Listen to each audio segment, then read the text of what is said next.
Hello, and yes, welcome back to another Quaran-Stream, our second one for this third term of the 2020-21 academic year. So I am your outgoing head of sport for Raw 12:51 AM. I'm Josh Sim. Thank you so much for watching or listening to this one, however you're consuming this content. And yeah, thank you so much for taking the time. Be sure to, follow, as usual, in the video description, our social media links. So be sure to click on all those and follow them. Obviously, the classic YouTuber thing, like, subscribe to the video, notification bell on, all that kind of stuff. Feel free to do that. And yeah, it's been a while since our last football sort of show was about the Super League, so it's good to dive back in. Obviously, a lot's happened. We're not going to recap everything. We're going to just keep it to the more recent stuff. Obviously, we'll be our last recorded thing after the football stuff has been the F1, our Portuguese Grand Prix recap and our Spanish Grand Prix preview. So you can check that out and see how many predictions we got right and the many that we got wrong on that stream. So yeah, as I said, we've got a packed panel, some new faces who you're going to probably see a lot more regularly throughout the next year or so. So I'm very excited to have them on. So kicking us off, we will bring in our experienced campaigner on this, our longtime panelist, and dare I say, anxious Roma fan ahead of today's Derby della Capitale, Joe Spagnoli. Hello. I'd say most of that is fair, although I don't really know how much of a campaigner I am, so much as having a biased agenda against anything to come from these aisles. But no, I'm looking forward to it, Josh. And before we get into any of it, I am incredibly grateful that you have provided me an outlet in my postgraduate life to talk about football and Formula One from the not so sunny dales of Shropshire, because I swear to God, there is nothing else to do out here. So thank you very much for a year of, let's be honest, very unexpected circumstances and content. Hey, I just facilitate. I'm just here to, I set the show up and then invite all of you to come on and talk about it. And, I just sit back and get to enjoy it. So pleasure's all mine. We'll bring on next the deputy that has been a great addition to this show and to this department. Ben Parkinson's with us. Ben, how are you? Yeah, afternoon, Josh. Afternoon, Joe. I'm very well, thank you. Big week for Manchester United this week, so it'll be interesting to dive into some of those things that have gone on, as you said off show, Josh, on and off the pitch. Will be interesting. Yep. Of course, it will sort of tie back to our sort of Super League discussion that we had a couple of weeks ago. At the time, Ed Woodward was announced to leave the club, and since then, I dare say, sort of chaos has then sort of come out. I guess when you lose the figurehead of your club, I guess it makes sense that chaos then just unfurls behind it. So yeah, we're looking forward to dive into that for a bit. And then also we have, I think first time this year, he'll correct me if I'm wrong, but the new editor of the sports section for the Boar, Sam Matthew Bamer, has joined us. How are you? I'm very good, Josh. Thank you. This is actually my first time on a Quaran-Stream, so big day, but looking forward to it. Looking forward to talking about the FA Cup final, which in my eyes is still probably the biggest game in English football. So yeah, lots to look forward to. Yeah, absolutely. And I know I'm putting you a bit on the spot, but obviously you've had a few weeks in charge of the sports section of the Ball. Is there anything you want to plug? Anything coming up or that you've recently put out that people should go and check out? Well, now you mention it, Josh. Today we're actually doing Twitter kind of live updates of the FA Cup final. It's kind of a new thing for us. So we've done kind of a website live updates thing in the past, which has done really well. And I decided to extend that onto a kind of exclusively Twitter type thing, see how many interactions we get, see if people are into that kind of thing. So keep in touch with our Twitter to get updates of today's game. Absolutely. And yeah, it must be very exciting for you to have taken this role as well. So, and I'm very, very interested and excited to see what you have coming up. Finally, our final panelist, last but not least, you've seen him on a couple of the football streams, a couple of F1 streams, but now you'll see him as the incoming new head of sport for Auto 51 AM throughout the next year. Will Kingswood, hello. Hi, good to be here. And yeah, I'm the new head of sport. I didn't really expect to get the role. I thought there'd be other people who might be more qualified than I am, but I'm really happy to have got the role, and I'm really looking forward to getting started. To be fair, like, you know, as long as you've got a passion for sport, that's the real only qualification you really need. So yeah, I'm very excited to have you on and to fill the role of the next year. But we should inform people who are listening and watching, the way this is going to work is I'm going to run the first half of this stream, and then Will's going to take over the second half as host, and we'll just swap roles essentially. So a bit of a precursor to anyone who then maybe, I don't know, tunes in for the second half of the hour and then realizes they're hearing voices in different orders, etc. A different voice asking the questions. So there we go. Right, I guess we start with sort of it's been a lot of football played, a lot of results played, and I'll get the table up first because I think we should start with that. We officially have and I say new Premier League winner, I guess a new one from the previous season, but obviously a team who are very accustomed to winning silverware in this sort of modern era of football. Manchester City clinched the title. I think, was it, and someone here can correct me if I'm wrong, it was the United's defeat to Leicester, was it, that sealed the title? So it wasn't City, it wasn't on City's doing, but obviously, as you can tell, 13 points clear of Man United, their nearest challenger. So sort of well-deserved. Yeah, I guess we start with that really. And jumping over to you, Sam, first of all, it's, you know, it's one thing to guess lose your title last year and lose it to Liverpool, who are obviously close to perfect. And then it's quite something to sort of respond to that and come out swinging and put in a close to flawless campaign of your own to kind of wrestle the title back. Yeah, exactly, Josh. I mean, a lot of people last year, after Liverpool's kind of complete dominance in the Premier League, kind of doubting Pep Guardiola slightly. They were seeing him when he hadn't won the Champions League, still hasn't won the Champions League in about 10 years, and they were doubting his credentials as kind of a top level manager. But this year, he's just proven them all wrong. He's spent well. He's made good moves in the transfer market. I mean, we can all see how good Ruben Diaz has been for the club. He's been the best defender in the Premier League and perhaps even the best player in the Premier League. And he's also adjusted his tactics. I mean, not many people at the start of the year would have expected Sergio Aguero, who's such a club legend, to be kind of sidelined almost in the way he has been.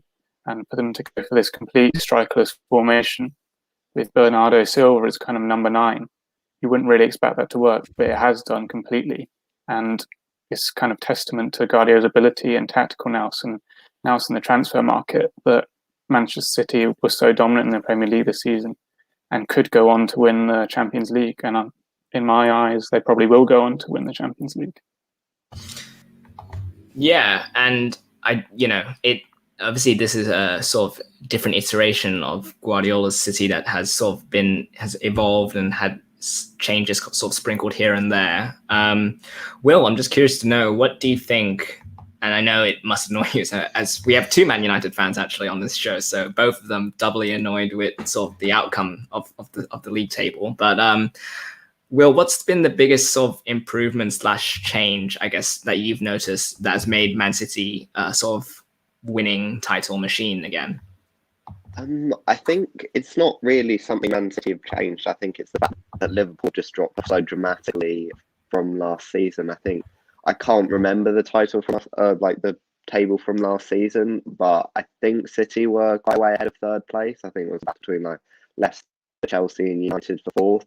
So, for 3rd and 4th. So I don't think that City have really changed much. Obviously, they haven't. I think a big thing is moving sort of Cancelo into just a play everywhere role. He sort of just runs around and does his job really well. But I think that the main reason that they're like, are they? I mean, they're not even that far ahead in terms of points from like United. It's just like we've lost our last 2 games. Well, obviously that's due to like fixture regions and probably other issues that we've had. But I think City have improved slightly. But I think it has been mainly because Liverpool have really dropped off in the last year. For sure. I mean, Liverpool's sort of defense of their title has been words fail me. It's not been very good, to put it mildly. Joe, I mean, we've watched City and Guardiola for a while. Obviously, last year they had injury issues. I remember sort of Aymeric Laporte going down quite early on, and that seemed to impact them defensively, and obviously then shifting Fernandinho to a centre-back spot and a bit of reshuffle there. Also last year, it just seemed like their attacking sort of, not that they weren't clinical, but there was just something missing. There wasn't something sort of connected. Obviously, again, Kevin De Bruyne being out for periods of time last season obviously impacted that as well. This year, De Bruyne obviously fit and firing back again at close to, if not his very best. The addition of Ruben Dias sort of lightening that defensive load from Aymeric Laporte and a rejuvenated John Stones as well. It feels like all the pieces have sort of come together for this Manchester City team, and they're sort of they're back at their best. And even without sort of, as Sam alluded to, the talisman that is Sergio Aguero, it is still, they've evolved past that to be reliant on multiple group of players as opposed to one single goal scorer. And the big player in form at every point in this season has changed pretty dramatically as the months have gone by. I remember, when the new year started, we were all talking about Ilkay Gundogan, someone who was originally quite an odd signing for Man City in the first place, didn't really set the world on fire in his first couple of seasons in the Premier League, but then at the beginning of 2021 was handily the best performing player in the entire league. Ferran Torres as well, we weren't exactly expecting him to have a major impact as a rotation option, just someone who's kind of brought in to replace Leroy Sané, but again, he's been fantastic. Phil Foden, whoever would have expected him to be potentially even England's best young winger this year. That's the kind of role he's been put into. De Bruyne has amazingly not even been the number one star in this team. It has all been built, much like Liverpool's improvement, stemming and starting from the signing of Virgil van Dijk. It's all come from that Ruben Dias effect. I was the biggest critic of that signing originally for the fee, if nothing else. I rated the player, but I didn't think he'd have such an impact in the first year. I'm very pleased to admit that I was wrong. Handily the best player in the Premier League this year, a shoe-in for best signing as well. And as someone who has been so furious about the obsession with attacking football and how people seem to mistake attacking football for good football, I'm just really happy that the Premier League title has been won by a team that ahead of a season that we knew was going to be so difficult in terms of fixture congestion, in terms of COVID restrictions, in terms of player physical conditioning after such a destroyed season last year. It seemed like Pep Guardiola anticipated all of this. He's proven that you can control possession and play defensive football at the same time. This is a very different Manchester City that we've seen this year. And for the first time, actually, it feels like this is a genuinely top-class Man City. I was never convinced by them when they were a massive attacking side in the Premier League a couple of years ago. All the way through this year, they've looked like not only Premier League champions, but Champions League winners as well. And I echo Sam, I believe they are going to beat Chelsea, and I don't think it's going to be close. If I may, can I just ask a quick follow-up? Why are you, obviously there's a fair bit of time to go before the Champions League final. Why are you so convinced already that Manchester City are the favourites to win against Chelsea? Because Manchester City do what Chelsea does better. They are a defensively focused team, at least this year. However, on paper, Manchester City's players are superior at every area of the pitch. I'd even put Edison Moraes a long way ahead of Edouard Mendy. Don't get me wrong, I rate Thomas Tuchel massively. I think he's one of the best managers in the Premier League. But it's a case of, it's no coincidence that the three teams that have improved massively, at least in the second half of this season, Man City, Chelsea and West Ham, have all focused on defence before a ludicrous obsession with generating poor chances. Man City are Chelsea, but better, or at least that's how I see them. Interesting point. Fair enough. I mean, yeah, it as you sort of alluded to, I guess the next priority for them is the Champions League. As you could tell by, we're recording this on a Saturday. On Friday night, they played Newcastle and 4-3. I don't think a City team focused would allow that to happen, let alone Guardiola letting Scott Carson having a run out for the first time in a very long time, sort of dusting off the cobwebs for him having been in the squad for so long. But yeah, as you sort of alluded to, the priority would be the Champions League. Is there anything you want to see from Man City? I know it's only 2 games now because obviously they've played already this weekend, only 2 Premier League games left. Is there anything you want to see from them heading into the Champions League final in terms of preparation? Is there anything they can do, or do you feel that they are sort of ready as they are at the moment and they just have to keep that rhythm going? To be honest, Josh, I just think they have to continue that rhythm going, as you say. I mean, as Joe was saying, they've become a completely different team this year, I would say. I'd say probably in slight disagreement to Will. I think this year they've taken a step up. They've gone to another level. I mean, they played beautiful football, as they have done in the past. But as Joe was saying, they've also backed that up with such a solid defence, maybe even the best defence in Europe, and with one of the best centre-back pairings in Europe with John Stones and Ruben Diaz. And so I would say in the next few weeks, Guardiola would just be telling his players more of the same, more goals, more clean sheets, and let's just keep this momentum going into the biggest game, perhaps in Manchester City's history. Yeah, absolutely. And Ben, I know we haven't heard from on this yet, but I just wanted to ask, because you look at that squad profile and a lot of them are sort of mid-20s, maybe getting to late 20s, but there's not a lot of, I guess, clear out that will need to happen. Obviously, we know Sergio Aguero is leaving at the end of the season. It's obviously a striker maybe on target, on the shopping list for Man City. We know Fernandinho is obviously not getting any younger. He might be someone that they'll have to look at a replacement for in due course. But apart from that, and maybe Kyle Walker as well, obviously maybe starting to get to sort of declining in terms of his physical abilities.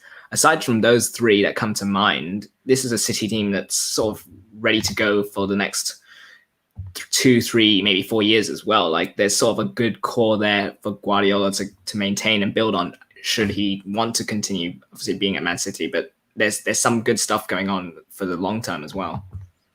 Yeah, 100%. I think he's obviously built this squad. I think we sort of spoke about, maybe kind of needing a bit of a rebuild after, we saw the sort of like David Silva, Vincent Kompany, Sergio Aguero now, all of those kind of players leaving. You'd need like a slight rebuild there. And I think they've pretty much almost achieved that. I think like any team, they do have a few players who, are getting older and will need to sort of bleed some other guys in. So it'll be interesting to see what they do in the transfer market, because I almost feel like they've been patient with Fernandinho in the sense that they haven't gone out and tried to get a direct replacement yet, because I don't believe they found one. Yes, Manchester City have a lot of money, but as a Manchester United fan, a lot of money doesn't guarantee you trophies. So it's about spending it wisely in the transfer market. And I think that's what Manchester City do really well. So I think they'll be cautious. I think, it's easy to say you could go out there for sort of a Kane and a Haaland if they're looking for a striker. But I think knowing the pandemic and everything, that might not be possible this summer. They might be looking for another sort of option off the bench, maybe a sort of Danny Ings, someone like that who can sort of be that year stopgap, and then they can go and buy someone proper. No disrespect to Danny Ings, but someone maybe absolutely world class in a year's time. But yeah, I think I have no doubt with Manchester City about their recruitment. Even before Pep Guardiola, they provide managers with teams and players that they want, and that ultimately will lead to trophies. So I think, in Manchester City, it's just about sort of kind of tweaking here and there with some of the players coming in and out. But aside from that, there really is no weakness for this team, and I think there's no reason why at the moment I can see that anyone winning the title next year. Yes, there might be challenges, and of course there will, but it depends on what those teams do in the transfer markets to try and counteract Manchester City, because Manchester City are the benchmark, and that is a high mark for other teams to try and reach. Yeah, it's interesting you mentioned sort of Danny Ings. Arguably that's sort of that position City have struggled to fill, that sort of backup striker role, because we've seen Alvaro Negredo, Wilfred Boney, Edin Dzeko. We've seen a lot of names sort of come through the Manchester City doors and then exit them just as swiftly, I guess, because they've not been able to find that striker. And obviously, we assume Gabriel Jesus will be in pole position to make it into the starting lineup come the first game of the next season, but it's not guaranteed. So it'll be interesting to see what happens there. I guess the other thing we officially got, and I know this is sort of now looking at the bottom of the table, we also now have our 3 relegated teams officially. They are being obviously Fulham, West Brom, and we already knew about Sheffield United. So, and I think we discussed that one at the time, but Fulham and West Brom officially now part of the trio going back down to the Championship. It just feels like when Sam Allardyce took that West Brom role, it just felt like a task too difficult for even someone of his stature. And likewise with Fulham, it just felt like Scott Parker didn't have enough resources, I guess, compared to the teams around them to get out of the bottom 3. Do you sort of agree with that sort of statement that sort of both teams were, I guess, outgunned and by the rivals around them? Yeah, I think so. I think that what you get is like with the danger of these yo-yo clubs, so like Fulham, you're looking at your Fulhams, your West Broms, like your Norwiches, people like that, is that they all seem to be almost too good for the Championship, but not good enough for the Premier League. They just bounce up and down, up and down. I think what Scott Parker did with Fulham, I think he got unlucky and on a few occasions, like losing wins to draws. I know they did that against Arsenal. They conceded in like the 94th minute. Losing draws to losses. They conceded to Wolves in like the 89th minute to lose 1-0. But I think that in the Premier League, you need to be taking these points. You can't be conceding in the 90th, 91st minute. And with West Brom, they're sort of confusing really because they beat Chelsea 5-2. They beat what is now an FA Cup and a Champions League finalist, like convincingly. So, and other times they just play terribly. So it's very hard to say why West Brom were so bad but then could be so good. But I do think they did deserve to go down. Yeah, it does feel like. Yeah, I agree. I think there were some sort of Fulham, I remember, obviously, I think they beat Liverpool at Anfield, didn't they? And West Brom, as you mentioned, got a big result at Stamford Bridge. And sort of those big results weren't followed up by results against sort of the teams they needed to beat, sort of the ones around them in the table. It felt like those were big moments. And unfortunately, it remained just big moments from this season. Joe, any thoughts on these 3 going down? And it does feel like if you look at the Premier League as a whole, if you had to pick in hindsight, obviously I remember we made our preseason predictions. I think I had West Ham 17th or 18th, so I got that horrendously wrong. I'll be very clear on that one. But with hindsight now, it does feel like these were the 3 sort of weakest teams in the division, and therefore it does feel that they're going down. You're not the only one who made terrible predictions, Josh. I think I said Leicester would finish 9th, West Ham would finish 18th, and Brighton would finish 11th. So, to be honest, I'm still the number 1 loser when it comes to the predictions. Looking back, I think we could have predicted this bottom 3 after just a few weeks.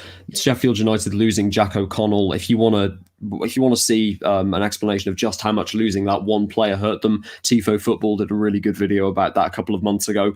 As for West Brom and Fulham, I think that 3 of the 4 of us on that show said that they would be the bottom 2. The debate was which one would finish 19th, which one would finish 20th. As someone who really likes Slaven Bilic as a human being, it makes me really, really happy that Sam Allardyce's perfect record of never getting relegated is over. As you say at the beginning, it just seemed like a job too much.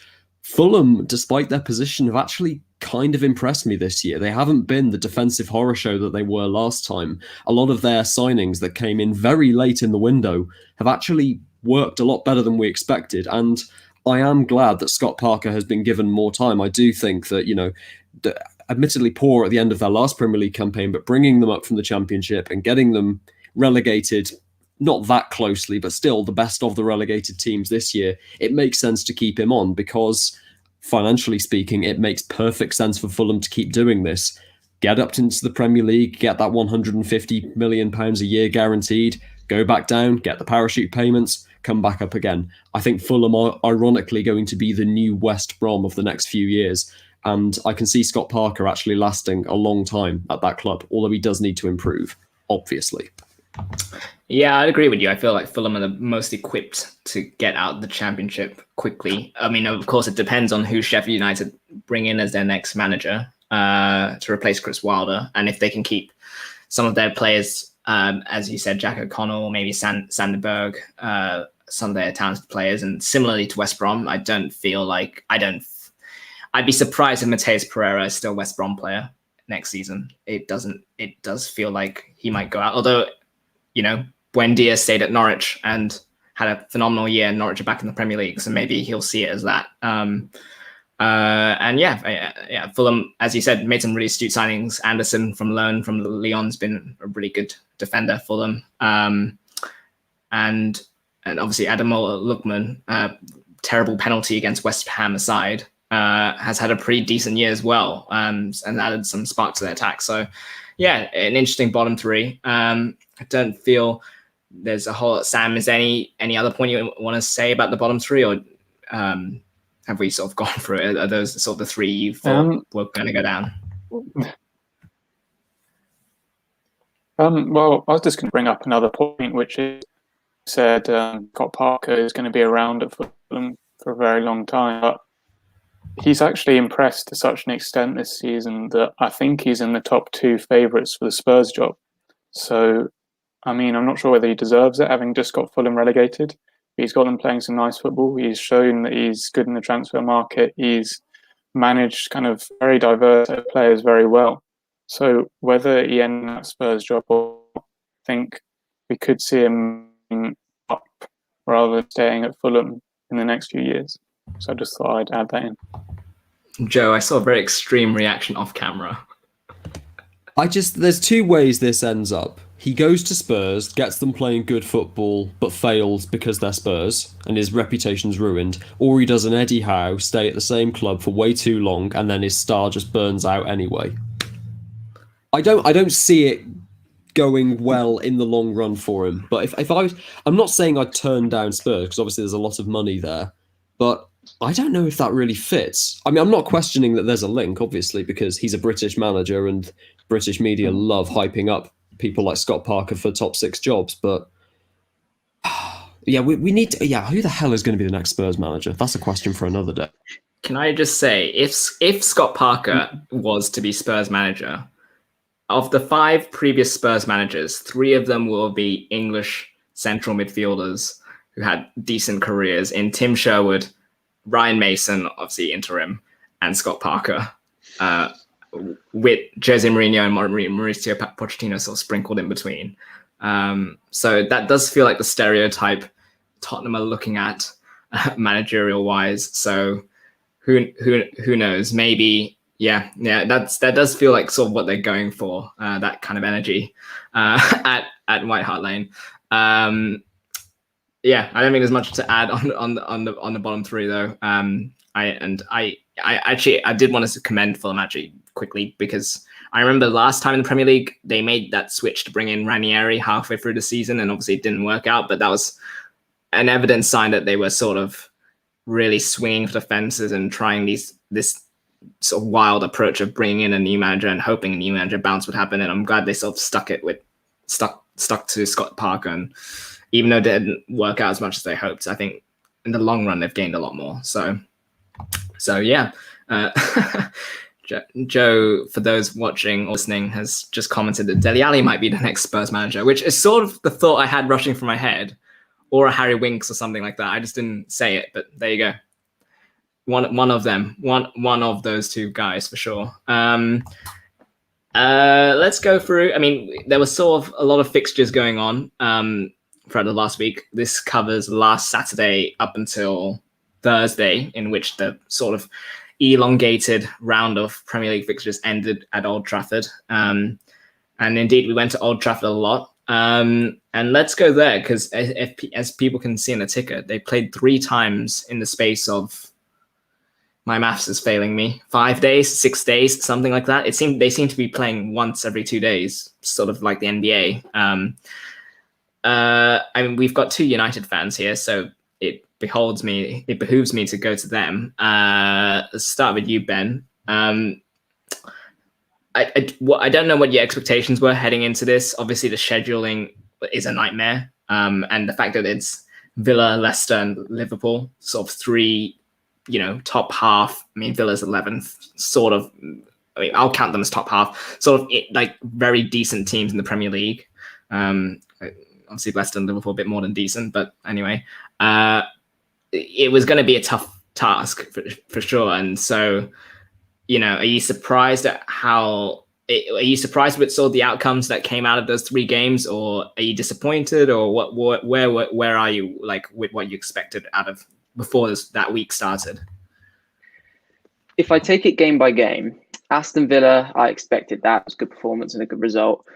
Leicester, I was surprised because I was actually surprised that they only beat us by 1 goal and really didn't play that much better. And we had literal kids playing and people making debuts left, right, and centre. So I was very surprised. And I think the Leicester game actually pointed out that Manchester United's backup fullbacks are actually very poor or rusty. I think Alex Telles was responsible for a couple of mistakes, and so was Brandon Williams. And then the Liverpool game, with my Man United hat on, that's always a must-win game. It's the biggest game of the season. This one has a lot of less sort of impact. Kind of Manchester United almost kind of guaranteed to come second. If not, it will be third. Liverpool, there's obviously more in it for them. They're trying to get top 4. So it's not maybe got the same fight. And then with the fixture congestion on top of that.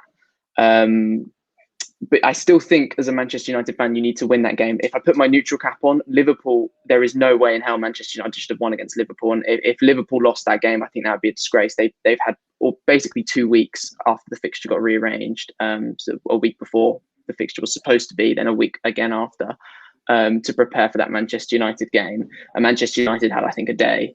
So I think, Liverpool should have always won that game. So that was in line with my expectations. I think I've said time and time again on this show about how I've never seen sort of players' mental or physical health kind of asked about or checked in by any sort of kind of governing football officials or anyone involved in that. And I think that proves it there. Yes, the supporters breaking in, whatever you want to think about that, it delayed the game, extremely annoying. It's not the players' fault. And that's definitely frustrating for players and the teams. But then what I don't understand is you punish the players, because I think Manchester United aren't playing until Tuesday now. They are definitely 100% able to move these fixtures around. There is no need, if you look at the calendar for the next month, to make it so they play with a day's break pretty much between the games. So it just absolutely baffles me, because I just think it's not healthy. Yes, you ask a football player if they want to play and they will say, yes, I do want to play. But then again, that is still mentally and physically exhausting. I don't think you can do that to professional athletes. I don't think it's fair. And I think they punished the players for maybe some of the supporters' mistakes. Because, whatever you feel about the support, yes, it might be needed, that you need to protest. But then again, obviously breaking into somewhere, that is a criminal act. So I think it was a real shame, and I was really shocked, and actually quite saddened me that these players have to play in this fixture congestion, because I don't think it's really on. It's not their fault, and I think they're being made to punish for that. However, saying that in a sort of a concluding sense, the fact that Manchester United have been so, I think, pretty decent for the whole course of the season after that rough start, they've been able to get themselves ahead. I think they probably will get second now, and I think they'd wrapped it up before. I'm just sort of happy and relieved that they have so good in sort of the first part of the season that these last 2 results won't sort of affect us in any way possible. But yeah, so kind of overall, just satisfied it is what it is. Doesn't hurt too much, because I think, really it's what is expected. And Leicester and Liverpool definitely should have won those games. Yeah, I mean, it was quite the news when the Premier League sort of fixture scheduling got announced. I remember, and me speaking as an avid fantasy Premier League player, I was sort of thrown into a certain mood when Man United had a triple game week, unprecedented triple game week, and I risked. And for those who don't know, I went without a single Man United player and still got a decent points tally. So I'll take it. But I was worried. But anyway, that's another pod. Yeah, it was going to be interesting to see how Solskjaer, what games he would prioritize. And also, you had the Roma game on the Thursday as well. So, there was Roma on Thursday, Villa on Sunday, Leicester Tuesday, Liverpool Thursday. And it was interesting to see how the squad was rotated throughout and sort of which games were prioritized. Obviously, the Leicester game was not, but the Villa game was, and certainly the Roma game also to an extent, and obviously Liverpool as well. Did this run of games sort of expose any weak? Obviously as a United fan, you're sort of fully aware of their strengths and weaknesses, but did this run of games sort of expose anything new to you, or was it sort of confirm the sort of things about this team that you knew, like a greater squad bench is going to be needed and invested in the summer, for instance, or something, some other positions like that?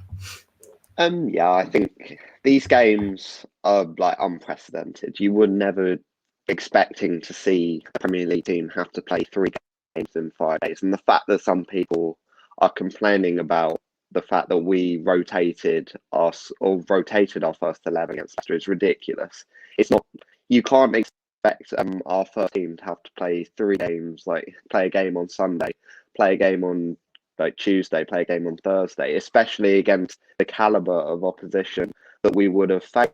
I mean, Leicester are top 4, Liverpool are resurging. They could potentially get top 4 by the end of the season. And I think that if you're complaining about us rotating our squad, I mean, it's just an agenda as opposed to any reason, logic. As to whether it exposed any new weaknesses, I do think possibly it exposed Harry Maguire might actually be a bit more useful to the defence than a lot of people give him credit for, because our defending against Liverpool was terrible, to be honest. Obviously, it's the biggest game of the season. This one, as Ben said, this one matters a bit less than normal. But to concede 4 goals at home at Old Trafford and lose there in the league for the first time in I think it was 8 years, is never on. We should never be doing that. And I think that we really do need to see Harry Maguire back for the Europa League final. Otherwise, we might have a few more problems than we think we're going to have against Villarreal.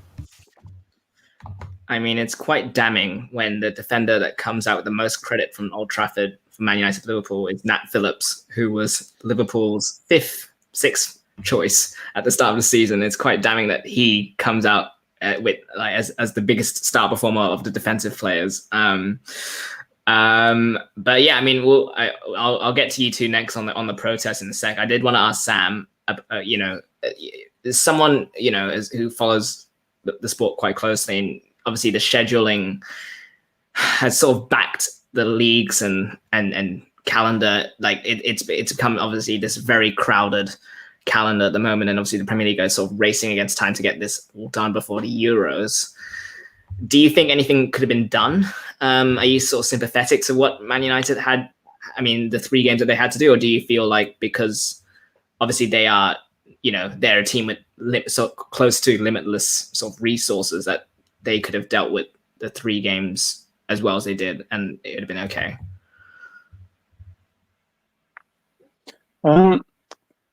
I think, to be honest, I think it was kind of okay to have these 3 games as it was. I mean, I'm sure the Premier League could have done it better. I'm sure they could have spread them out more evenly. But at the same time, Ben mentioned that they're professional footballers. And yes, that means that you have to rest them at certain points. But they are also professional athletes. If there's anyone that should be able to manage that amount of games and that amount of time, it should be professional footballers. And the reason for this fixture congestion was the Glazers and the terrible amount of debt that the Glazers have put the club in, and the terrible way that the Glazers have managed the club over the past few years. So I think it's kind of almost just deserves for, and the protesters got what they wanted effectively. They got a disruption to the calendar. They got the TV companies annoyed. And I effectively think, yes, there was fixturing, yes, congestion, yes, it was unfair on the players, but it was kind of the fair result of a protest to effectively tell the Glazers to get out of the club, which they definitely should, and hopefully it sets an example for other fans of other clubs to do similar things in order to get the money grabbers who simply want to put money in pockets out of the clubs and give the game back to the fans. Sorry, that was a bit of a rambling response, but hope it answers your question. No, that's fine. That's fine. I mean, that sort of leads me to asking. I'll start with Ben and then I'll ask Will. I sort of want to ask you about the same question.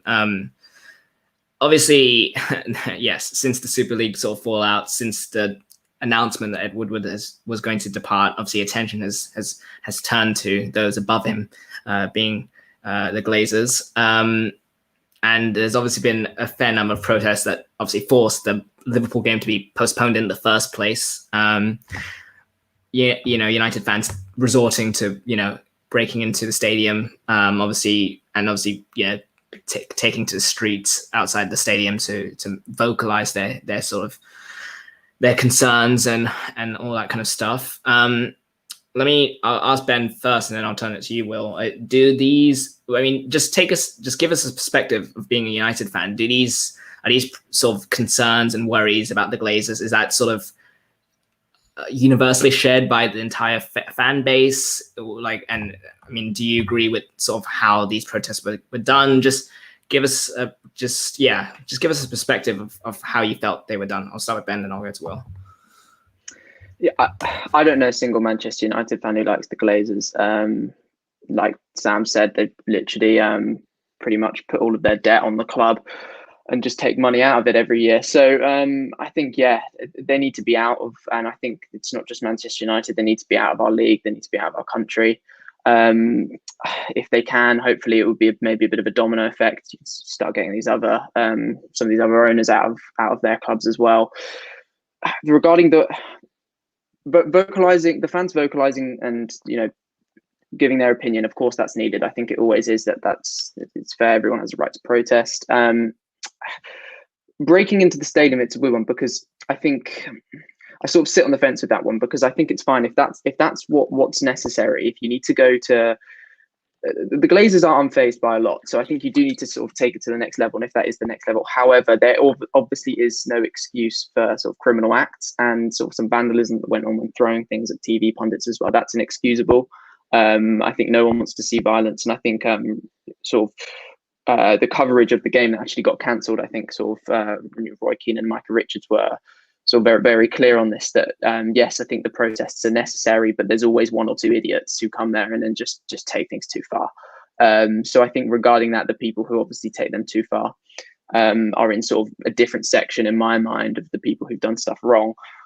However, I think it's needed. Do I think it's going to work? I'm not sure. I think that they're pretty unfazed. They're not involved in the club at all. I honestly don't think they care. If they start losing money or Manchester United starts becoming sort of a declining asset for the Glazers, that's when they'll consider it. I think they will only consider it financially, because that's how they only consider everything. They're not going to. They don't care if the fans are upset with them. They really don't care, because they've shown they don't care about the footballing side of it. They only care about the financial. So in that sense, I think the only thing that Manchester United fans could really do is to hurt the finances, and I think that is literally not turn up. Do I think that's going to happen? That's very hard. Very hard to make sure that doesn't happen. That's not buying kits, not buying any merchandise, not turning up to any games when fans are open. And I think that's really hard to do, and I think it's really hard to achieve, but I just cannot see how the Glazers would be phased, and that leaves me, I'm here in despair, and it upsets me to say that, but the way they're ruthless businessmen, and they do not care about anything unless we start taking money out of their pockets. Yeah, and Will, same question, I guess, for you, but also with this added one, is there anything, obviously as Ben has done, share your perspective on the protests and the Glazers and stuff, but also with this question, is there anything, is the relationship, I guess, beyond repair? Is it like non-salvageable at this point? Yeah, feel free to answer that question amongst sort of your thoughts on everything that's going on. So I'll start with protests. I think what they did at Old Trafford was, I think I'm going to disagree with Benno. I think breaking into Old Trafford was fine, but as soon as it devolved into violence, that's where it should have, like, that's where it wasn't fine. I think getting in there really sends a message that the club belongs to the. I think Gary and Neville said it best, that the Glazers are a not a shareholder, but they don't own the club. The club belongs to the fans, and they're just the ones that are tiding it over for the fans. They should be doing that, but they're not. But I do think that when violence came in, I think they were throwing like objects at the police, at the pundits. Obviously, that's when it probably went too far. I don't think we've ever had a relationship with the Glazers. I think since they took over in 2005, it became very quick to see that the Glazers didn't care about the footballing side of it. They only cared about making money, the financial side. And I think in the last few years, they've sort of gotten away with it. I think the fans have sort of turned their focus more on the managers. Obviously, we had David Moyes in the first year after Ferguson left, who probably should have been given a few more years, but wasn't. Then we had Louis van Gaal. He was initially quite a good manager, possibly, but then he was obviously playing boring football, which we're not about. So we fired him after we won the FA Cup final and brought in Mourinho. Mourinho was probably one of the high points, especially in 2017 when we won the Europa League, the League Cup, Community Shield, and things like that. But then obviously we fired him again, and then we've got into Ole. And I think Ole is part of the rebuilding structure that we're going through. And now that Woodward is leaving, and we're linked with Edwin van der Sar as an actual director of football, as opposed to just some sort of like corporate overseer of the club, so the Glazers don't actually have to get involved with managing anything, then we might see a change. I just don't want it to come at the expense of allowing the Glazers to remain at the club. I'm like most United, I want them out. I want an owner that puts money into the club rather than taking money out of the club. I think I saw a table that said like every owner except like two had put money into the club. And like I think the two were Burnley, who a few million had been taken out, and us, who over £150 million had been taken out of the club. Like, and that's money that can be spent on transfers. That's money that can be spent on facilities and things like that. And it just really, you need a owner that actually backs the club. You see it with Chelsea. Obviously, they've got quite a ruthless manager model that if you don't perform, you're fired. But they get results through that, and that is their way of doing things. So I think we do need to see the Glazers out of the club, and I think that if that can happen, we can really return to how we were in the Ferguson times, consistently challenging for all the trophies, consistently doing well in the Champions League, consistently doing well in the Premier League. And I want to see that returning, because obviously that's what every football fan wants, to win trophies for their club. I just got. I mean, you two have obviously articulated your views as a United fan, and it's all. I mean, it's all fair. All the criticism at the moment. I do want to ask you two one question, the same question. And I'm not.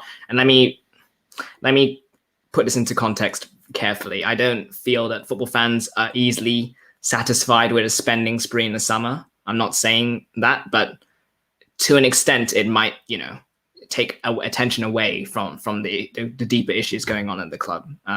So I'll just put that as context. Obviously, United have been linked again with Jadon Sancho.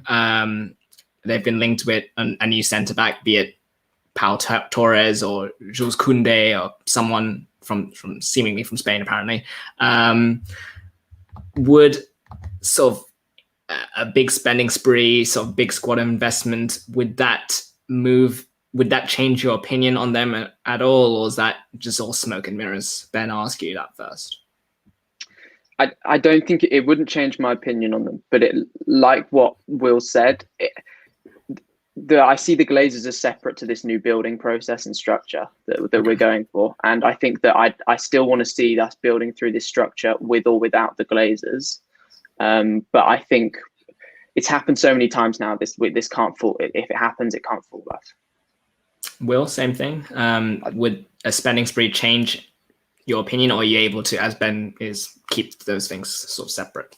Well, no, I just think it's because the Glazers are so independent of the club at the moment that if we do get a spending spree, especially if it's a targeted one, if we get what we need, if we get a new CDM, a new centre back, a new winger, Jadon Sancho, so we can move like Greenwood into a more central role, then it might placate some fans, but it really shouldn't, because the Glazers are so independent of the club that it doesn't matter what we do, like what is spent, because it's so obvious that they're just trying to spend it just because they're trying to like cause this like anger to die down. But as long as it's keeping up and their revenue is impacted, then we might see a chance of the Glazers leaving the club. Fair enough. Yeah. I think that's, yeah, I mean, you two obviously have covered it pretty well. I don't think there's anything more to add on that. We have one final news story, and Ben, I know you need to go, so I'm going to ask you this. I'm going to let you open the dialogue on this one. It's a fun one. Well, maybe for you both, as he's been previously employed by your club. Jose Mourinho to Roma. Thoughts, if any?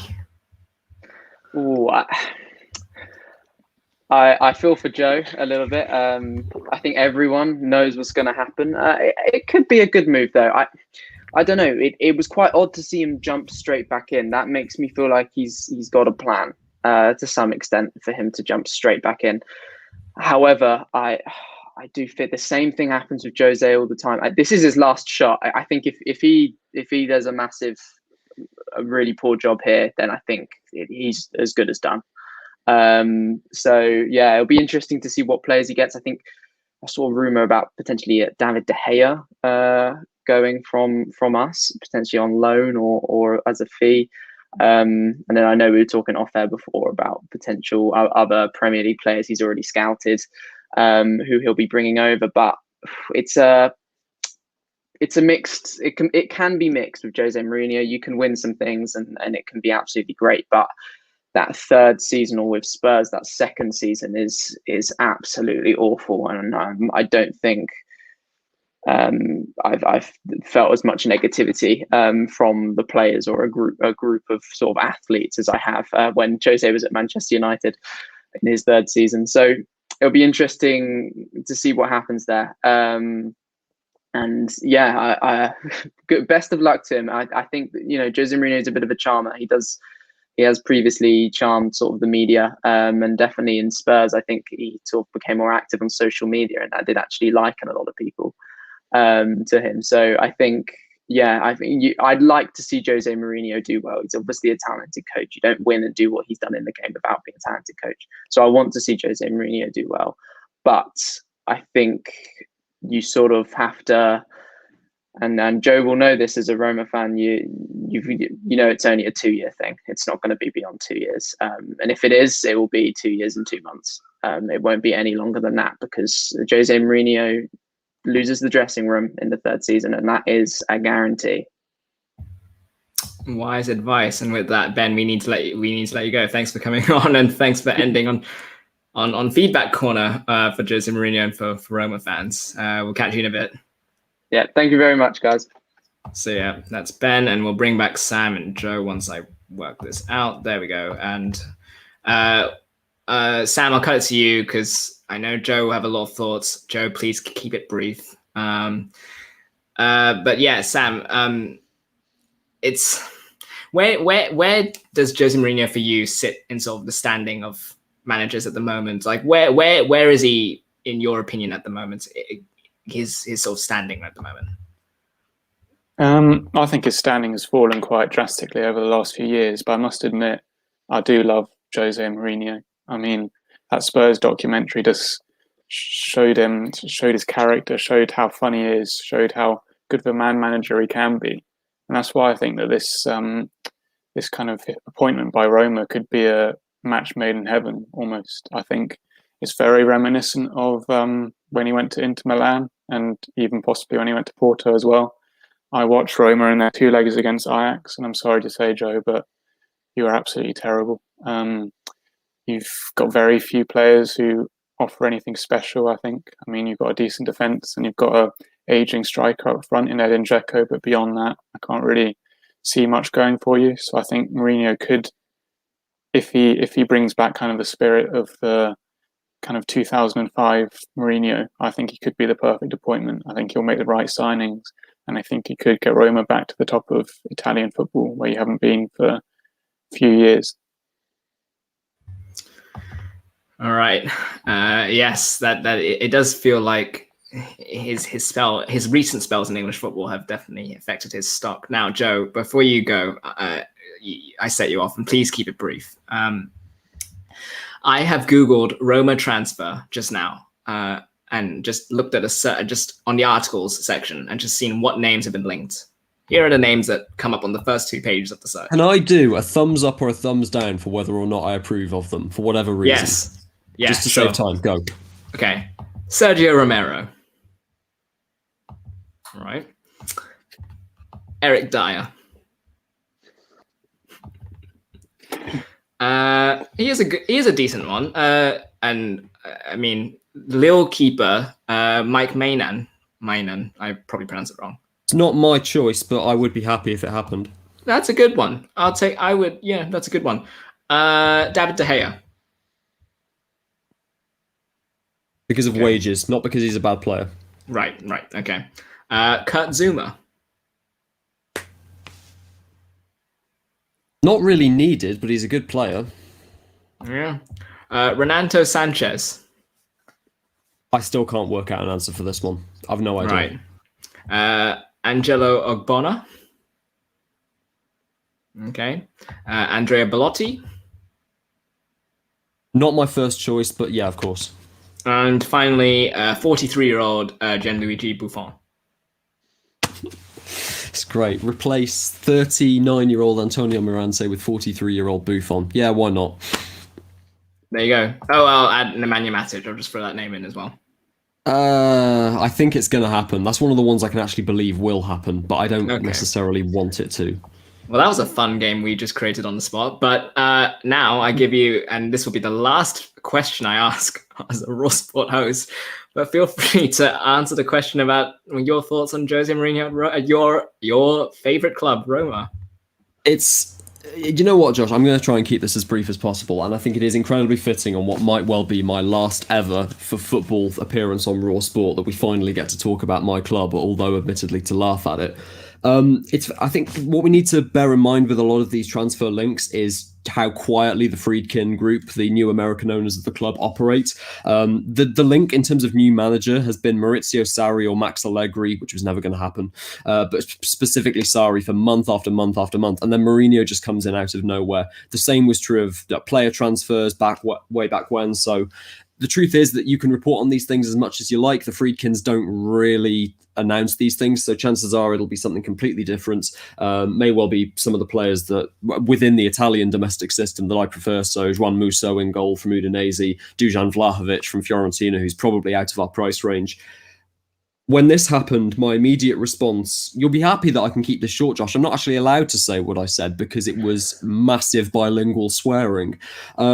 After having spoken to our former station manager and Liverpool/Betis fan, Luke Edwards, I can understand it a bit more. A large amount of Roma's issues are mental, a lack of a winning mentality, no trophies in over 10 years now, barely any trophies since I started supporting the club. So this guy started the curse. Injury crises, which have gone on through so many different managers, players getting paid, not crazy wages, but more than we should be paying them, etc., etc., etc. I think on paper, this could work incredibly well. I despite the fact he's a massive stylistic change from from Paulo Fonseca, our outgoing, also Portuguese manager.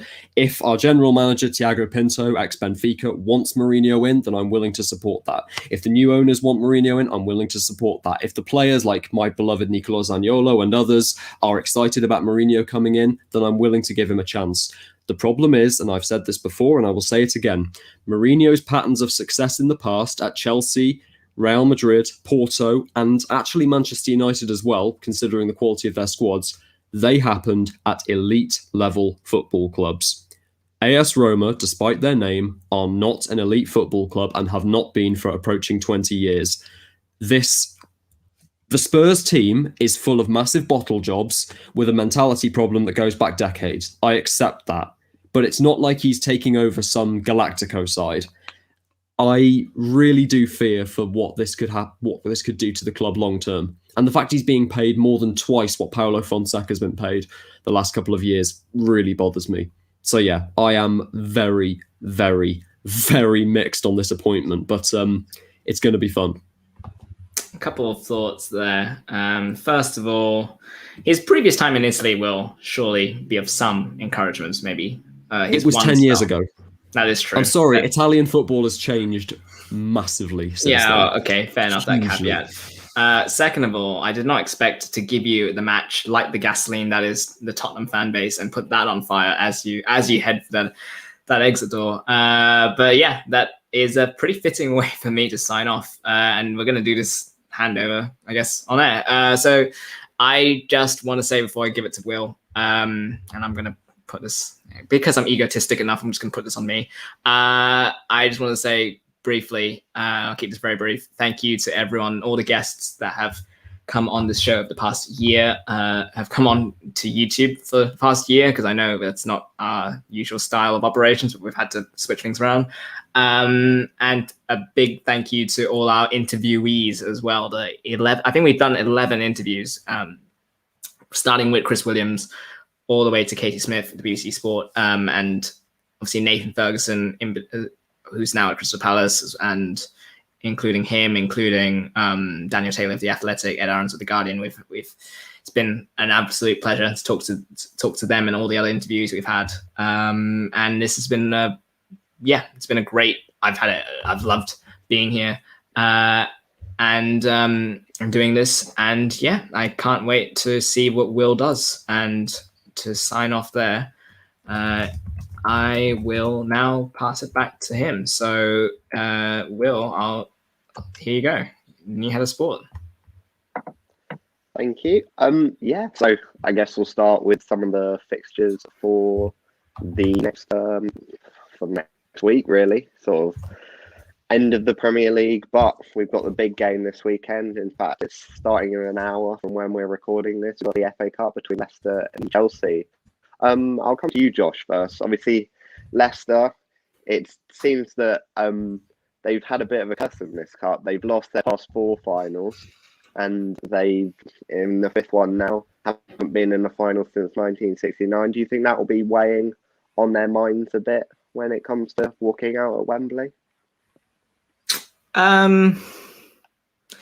Yeah, well, this Leicester team is very different, I feel like, compared to any sort of, I remember when I think it was Stoke got to the FA Cup final and then got promptly smacked by Man City. I feel like this Leicester team carries a very different mentality. Obviously, Brendan Rodgers as a rival has got a lot to do with that. They've also got, I think, Cola Torres on their backroom staff, and obviously he's won a fair number of trophies in his time. So that sort of winning mentality that they have, plus, they're not really a young team. Obviously, they've got players who've won a Premier League title in their dressing room. So I think they are going to see this as a big opportunity for them. And, Leicester have always sort of been, well, not always, recently have been that team where it's like, top 4 and a cup trophy would be a very successful year for them. Well, that's sort of been the standard. And I'm sure they'll see this as an opportunity to get that monkey off their back. And I don't think they'll have any fear. Obviously, against Chelsea, I think they have a decent record in the league as well. I think they drew 2-2 at Stamford Bridge earlier this season, or maybe it was last season. I can't remember. So yeah, I think they have a decent shot of doing this. And I think they will have a. Yeah, I actually am pretty optimistic for what they're going to do.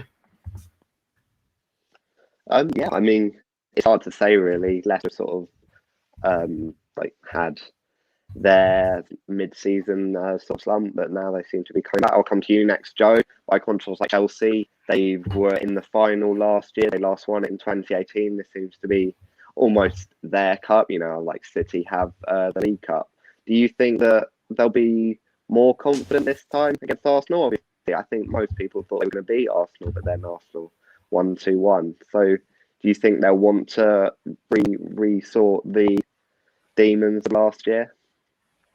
It's funny that you mention Arsenal just before going into this, because obviously Arsenal's big saving grace over the last few years has been their FA Cup success when Wenger out was being called for about 4 years. At the risk of offending two massive Premier League fan bases over the course of about 5 minutes, I think it's very funny that Chelsea's trophy success has basically inherited what Arsenal were trying to do for the last few years, and that the FA Cup has become their talisman of choice.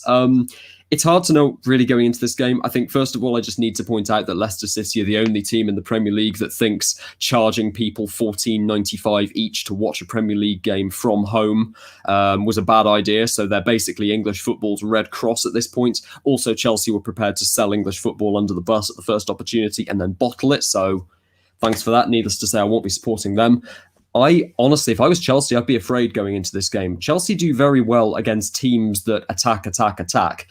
Leicester don't really do that. We seem to have had this idea over the last few years of Leicester as this attack-heavy, countering side. First of all, being a counter-attacking team and being seen as offensive is kind of a double positive that only seems to exist in this country. If you give people a team in Europe and say that they're counter-attacking, they're immediately seen as defensive or ultra-Brexit, which, considering where they're from, doesn't really work. But Leicester, the reason they're so effective and why they've been so effective this year is that they are incisive. Players like Jamie Vardy and amazingly Kelechi Iheanacho recently in front of goal, they're just great finishers. And it was always the debate a few years ago, Harry Kane versus Jamie Vardy. There's no question that Kane's the better striker, but in terms of finishing, Jamie Vardy has always had that. And injuries or not, Leicester do have a very effective cohesive starting 11. I'm a big fan of Timothy Castagne as well, and he could cause Chelsea a lot of problems. Yeah, Chelsea have, a lot of reasons to be confident going into this game. The difference between, them under Tuchel and the mess that they were at the back under Frank Lampard is huge. And Leicester certainly won't be able to have as much of a Vardy party behind that back line now as they would have done in November, December. But they're one of the teams that, if I was Thomas Tuchel, I would be most worried about facing. Honestly, there are teams that in the traditional top six that I would be far less afraid of than going against this Leicester City. Fair enough. I'll come to you next, Sam. Obviously, we've got this game today, but they play again on Tuesday, and they're both going for a Champions League spot. Do you think that it comes into the equation? Do you think that they might have one eye on the Tuesday's game and securing Champions League football rather than possibly going for a trophy? In a way, they will. I think, yes, but it is the FA Cup final. It's the competition in world football. Even this goes back 120 years. It's silverware, something that Leicester, apart from the Premier League, haven't really been able to get in their history even. So I think they will be focusing on this game first and foremost. Both teams will be going at it. I mean, there are 20,000 fans in the stadium for the first time in however long, a year, I think. And that alone will be a motivation to drive both teams on. So I'm really looking forward to the game. I think it'll be a really good clash. And yes, I have one eye on Tuesday night, I think it is, but this will be their main priority. Yep. So obviously, as you're listening to this, probably seen the result now. So I'm looking forward to this next bit when we all get it completely wrong. But I'll come to each of you individually. What do you think the score prediction will be, and who do you think will win the FA Cup? I'll come to you, Josh, first. Oh boy. As Joe knows, this show and predictions have a terrible history together. Oh boy. I'm gonna say 3-2 Leicester. I just feel like there's a goal fest in here. I'm particularly keen to see Jamie Vardy versus Thiago Silva if Thiago Silva starts, because you have a dynamic, very quick mid-30-year-old striker against a not so quick but defensive warrior mid-30s centre back. And obviously both with very different footballing backgrounds. One has won nearly every trophy there is to win in football, and one was playing non-league in his mid-20s. So that's a fascinating sort of narrative. And yeah, I mean, I do feel like the key battle for me, and the one I'm interested is Wilfred Ndidi versus Mason Mount. Assuming those two guys start, I really like Wilfred Ndidi. I really feel he's a very, very, very good cog and a sort of player that all top teams need, someone of that sort of profile and of that skill set. And obviously N'Golo Kante has moved on, has evolved his game a bit more than that sort of, he was sort of the original role that Ndidi played, but now it's sort of evolved from that. And I feel that Ndidi's going to have, it's going to be a big job for him, but he's going to have a good show of it. And yeah, but I know there's some team news, and maybe you want to inform us of that before I change my mind in predictions, but I'm going to say 3-2 Leicester. Okay, yeah, as we're recording it, the team news has just come out. So Leicester's team is Schmeichel, Castagna, Soyuncu, Evans, Fofana, Thomas Ndidi, Tielemans, Perez, Iheanacho, and Vardy. I'll just wait on Chelsea's news quickly, but I guess we'll go to Sam quickly. What do you think of that Leicester lineup? I think that Leicester lineup looks very strong, Will. I mean, as Joe was mentioning, you've got two supreme finishers up front in Iheanacho and Vardy. Iheanacho has been on incredible form. You've got players in the midfield like Ndidi, who's a rock, who can break up Chelsea's play just as Kante can for Chelsea, and you've got Tielemans who can play the passes, can create the chances for Iheanacho and Vardy, and then at the back you've got Soyuncu and Fofana alongside the experienced Johnny Evans, three centre halves who Soyuncu and Fofana especially have really shown themselves to be really top level world class centre halves this season. And yeah, it's going to be a really interesting game. I think the Chelsea lineup's been announced as well, and that Mason Mount Timothy Castagna matchup I think could be where the game is decided, with Hakim Ziyech on the other side as well. I think he could be a difference maker in this game. I'm an Ajax fan, so he's someone that I've watched a lot over the past few years, and in big games he steps up, and I reckon this will be his day. I think he's going to get a goal, and I think Chelsea will come out on top ultimately, despite the strength of Leicester's lineup. Yeah, as you mentioned, the Chelsea lineup's also come out, and we see Kepa, Azpilicueta, Thiago Silva, Rudiger, James, Kante, Jorginho, Alonso, Ziyech, Werner, and Mount. I guess I'll come to you, Joe. What do you think of that Chelsea lineup? It's a lineup that you could never have expected before Thomas Tuchel came into it. First of all, I mean, I think for the fact that Kepa Arrizabalaga is starting in and of itself is a big call. I know that Tuchel's been trying to basically cover Chelsea's embarrassing investment into him, starting him in as many games as they can feasibly get away with, but yeah, that signing really hasn't worked out. And in big games like this, he has proven before that there are mental lapses of high margin. Marcus Alonso at left wing back as well. A few months ago, you would have said he was nowhere near this team, probably the third choice left back. Now he's ahead of Ben Chilwell and Emerson Palmieri, which on both counts I just think is incredible, and he actually deserves it on recent form. I really struggle predicting this game.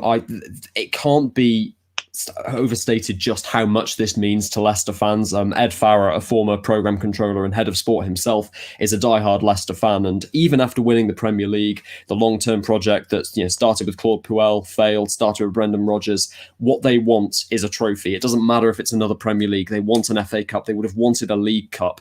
His reasoning for sacking Claude Puel was rotating against Manchester City in a Carabao Cup semi-final. That's how much that fan base care about trophies like this, because they're not a traditional top six club. However, I just don't trust Brendan Rodgers. As great as he's been at Leicester City, I'm sure he's made massive developments since those years at Liverpool, but in a moment like this, he needs this is one of his most important games ever, without a question. And the quality of that Chelsea team and squad behind it, plus how defensively adept Thomas Tuchel is, I'm going to say Leicester 1-0 because that's what I want to happen. I want it to be an impressive show of defensive football. I want Wesley Fofana to be man of the match. He's in my Premier League team of the season. I think he's brilliant. But this is going to be bloody difficult for Leicester City. Okay, so 1-0 Leicester. Sam, do you want to give a score? I know you said you think Chelsea will come on top. I'm thinking it's going to be an exciting game. Two good teams, and Chelsea are going to come out on top 3-1 with Ziyech to get a couple. Okay, I may as well give my own prediction. I think 2-1 Leicester. I think Leicester will just be able to edge it over Chelsea, especially with some of the finishing that we've seen from the Chelsea front line. Right, so obviously now there's not just the FA Cup, but there's Premier League fixtures as well. So we've got a few good games. We've obviously had Newcastle, Man City. We've had Burnley, Leeds in the last hour. Leeds winning 4-0. But we'll come to one of probably the biggest game of the weekend, featuring the other Champions League contender in West Brom Liverpool.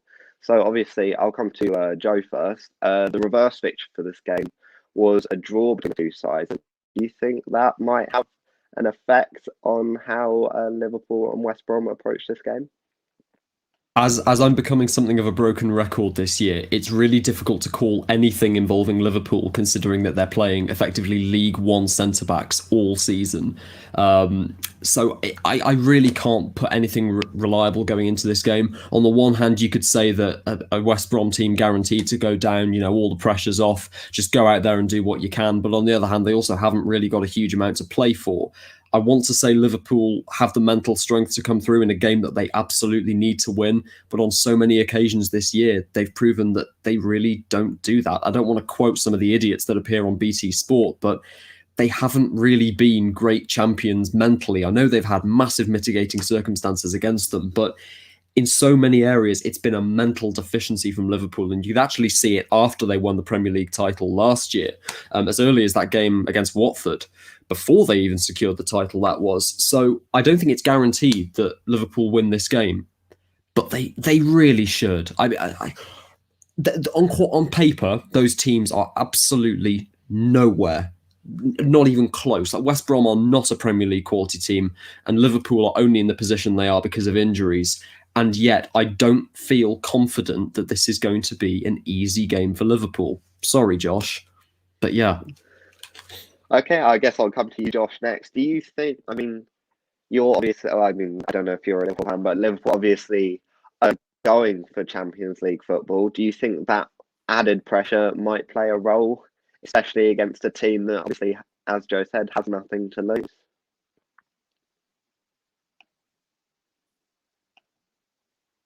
I can't believe you've done this. Can I say, this is the first time I've been asked about Liverpool in 14, 15 months, and I actually have to have an opinion about it now, which is fascinating and fun for me. I am sort of, there's worry. You can hear it in my voice. The podcast listeners can definitely hear it. There's worry in my voice. I just had, because I saw Ozan Kabak, obviously he didn't play against United, and I've got the injury table in front of me. I don't think he'll be fit, which, obviously it will mean Nat Phillips and Reece Williams, are sort of crusaders at the back, will probably play. And against Sam Allardyce's team, whose MO is essentially to get the ball into the box whenever you can, as quickly as you can, however you can.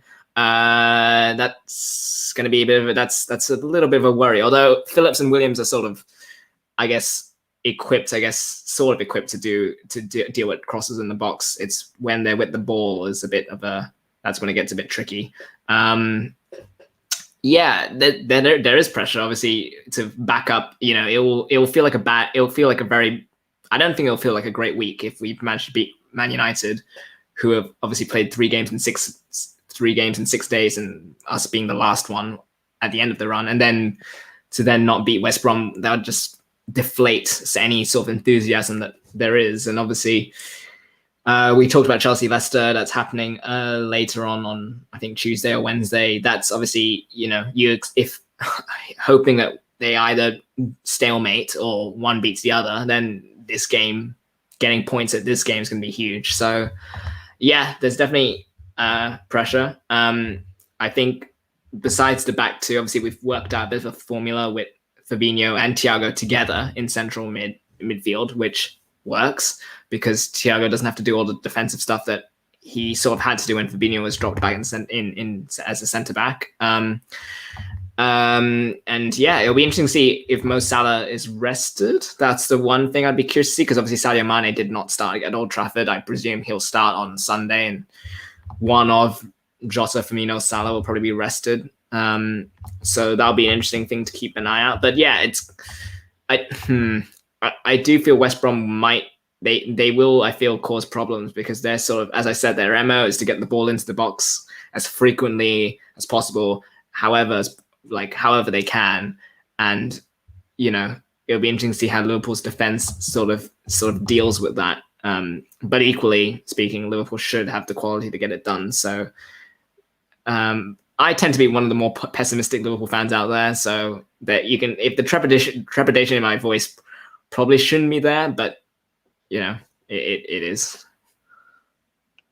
I mean, yeah, I'll come to you again because obviously you're the Liverpool fan here. What do you think has been the change in the last month or so? Because obviously in the first half of this year, 2021, you could not win at home.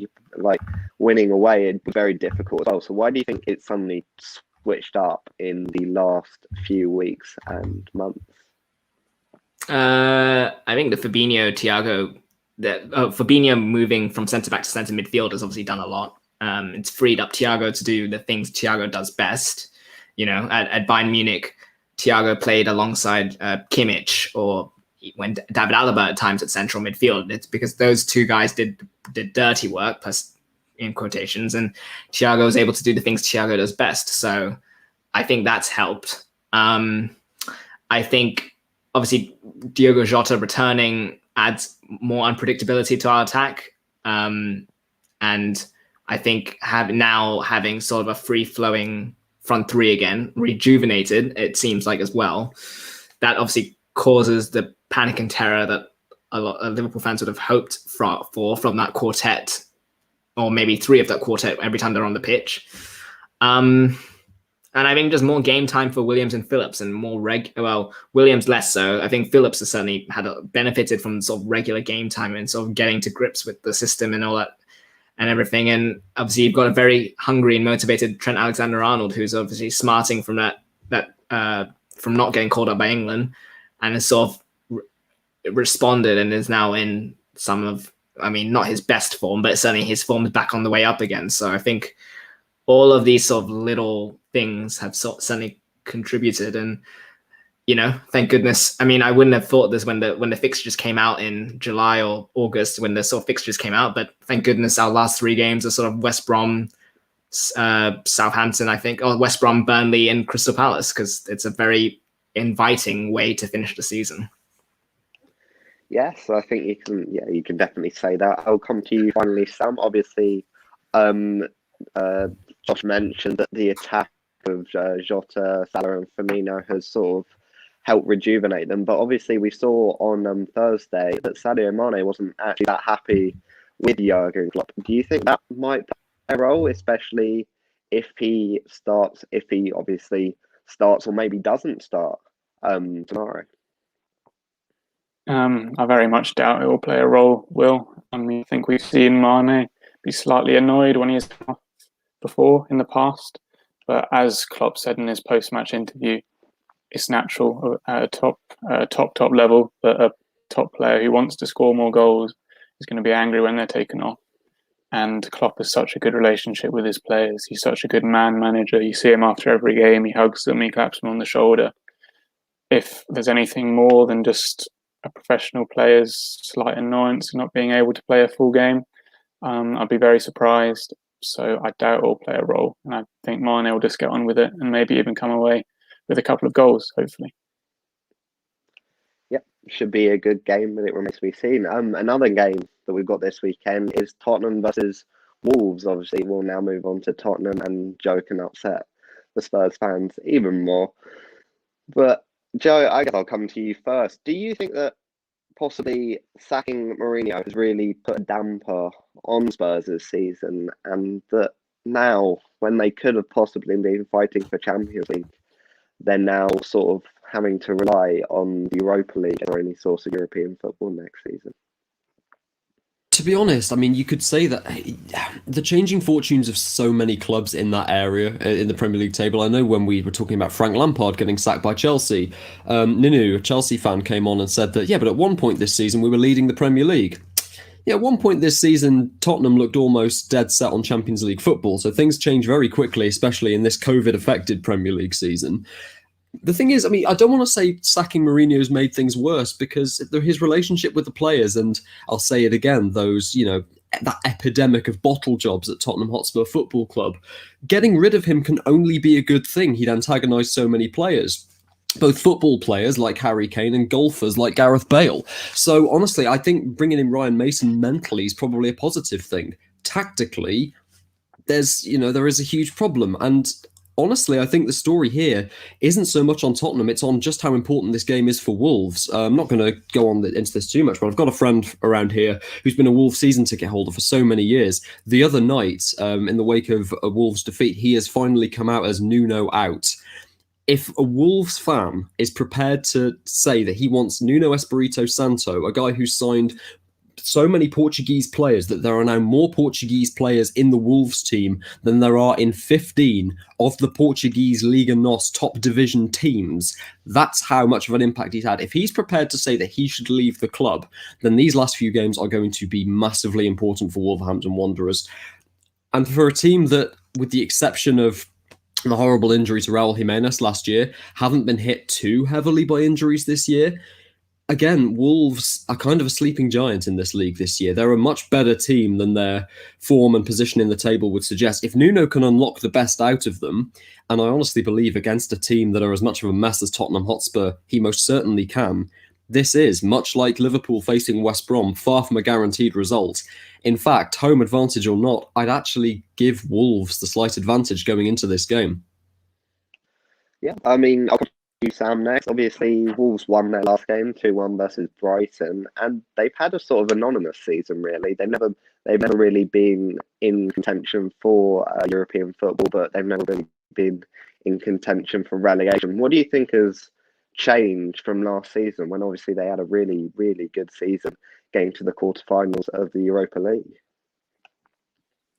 I'd just like to say that I think the call to sack Nuno Espirito Santo is a bit far. Nuno has done, I've got a friend who's a Wolves fan, and Nuno has done so much for that club. You look where they were even 5 years ago, they were just coming out of League One, and Nuno has taken them from that position up to the upper echelons of the Premier League. So he's done so much for that club, and this year I think is just a blip. I think Raul Jimenez injury hit them very, very hard. He was such a vital part of how they played. I think Fabio Silva, when they brought him in the summer, was only expected to be a bit part player. He wasn't going to get many minutes at all, and then he was suddenly their starting striker. William Jose came in January, and he hasn't really had the effect that they would have wanted. And so I think that's been the main reason behind their fall from grace. I also think Nuno has been he's tinkered with the tactics slightly too much, I would say. I think Wolves have always relied on this three at the back formation, which has worked really, really well for them. Connor Cody working in the centre of that back three, spraying the long passes out to the wings. I think that's been a vital part of how they play. And moving to a back four, Cody just doesn't work very well in that system. I think their two fullbacks, Nelson, Semedo, I think Johnny might have been injured for a bit of this season, but they're not out-and-out fullbacks, they're wing-backs. And so they've had to struggle to adjust into the new system as well. So next season, if he goes back to the tried and trusted 4-3-3 or 3-5-2, I think Wolves will be there or thereabouts again next season. I think they'll be fighting for the Europa League, and we'll see them in a similar position to your Evertons and West Hams of this season. Yeah, I mean, not really much more to say than that. But obviously, we move from Wolves to Spurs. I'll come to you, Josh. Spurs have been very odd this season. They sort of started well, sort of falling off, seem to always be threatening to come back. Do you think that what has Spurs' season, would you say, been like for Spurs? Do you think they've had a good season, a bad season? And why do you think that is? Jeez. It's a difficult question. It's a really difficult question because I mean, just think about the appointment of Jose Mourinho to replace Mauricio Pochettino was already a big divergence from where the club, Mourinho being someone who likes his experienced players. I mean, he has turned to youth occasionally, but not too often. And Pochettino is obviously someone who likes to develop the likes of Harry Winks and Dele Alli. So, obviously, I remember in December they were in the top 4, sort of close to second place, and everyone was getting very excited. And this was without Gareth Bale. And obviously, then in January, he sort of then seemed to. I think he had like a hat trick or he hit a brace, and suddenly, he looked like he could be the one to take Tottenham to new heights. And I think I remember Joe was talking at the start of the season, Pierre-Emile Højbjerg being the signing of the season, and he was too for like a fair few months. He was really good for Spurs, and it seemed like they had sort of, I mean, he got that sort of Mourinho trademark style of having sort of two sort of destroyers patrolling the midfield, and then letting those sort of creatives on top sort of work their magic. Son Heung-min, for me, is in the team of the season. He's had an outstanding year, but yeah, the wheels then sort of fell off. I don't, Bale obviously, being sort of their sort of enigmatic wildcard figure, then sort of said he doesn't really plan on coming back to Spurs, and I'm sure that might have struck a nerve in the dressing room or two, and they just, I think, I don't want to say teams figured them out, but it certainly seemed that way. And even when they started losing, that sort of invincibility factor at the back, and that's sort of what Jose Mourinho teams, pride themselves on. And when that started to happen, then that's when sort of the alarm bell started ringing, because we know that's sort of what he prides himself on. So yeah, it's a strange season, and now that Ryan Mason's in charge, it's sort of now a bit of a wash, to be honest. Like the next, he can do whatever he wants over the next 2-3 months, and I don't think he's going to damage or jumpstart his stock going up as high. Like it's not going to make a huge difference, and I don't know. It's just it's a weird season for Tottenham. I don't know if I've learned anything new about them this season, other than obviously what might have been if Pochettino stayed on like last year. That's it. Yeah. I'll come to you finally, Sam, because I know you've got to go in a few minutes.